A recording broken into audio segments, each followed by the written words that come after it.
волю, закохана в життя, зазнала й недолю, терпіла забуття. Та хочу сонцем гріти, цвісти для всіх людей, вогнем завжди горіти в серцях своїх дітей.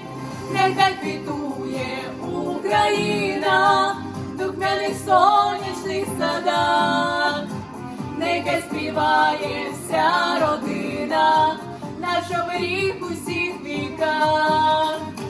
Привітною хай буде доля, не буде заздрості і зла. Цінуємо, браття, нашу волю, нам треба жити для добра.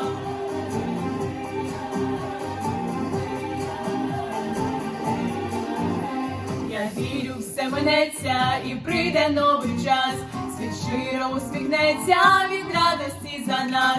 Я Україна мати і берегиня літ, так хочу об'єднати весь український рід. Нехай квітує Україна в духмяних сонячних садах, нехай співає вся родина, наш оберіг у всіх віках. Привітною хай буде доля, не буде заздрості і зла. Цінуймо, браття, нашу волю, нам треба жити для добра.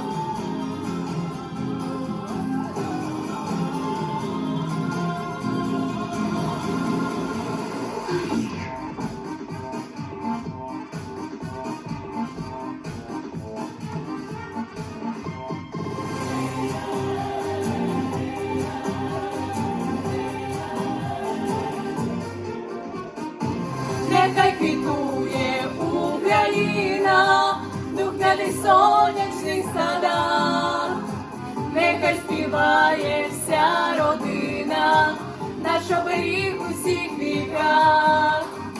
Привітною хай буде доля, не буде заздрості і зла. Цінуймо, браття, нашу волю, нам треба жити для добра.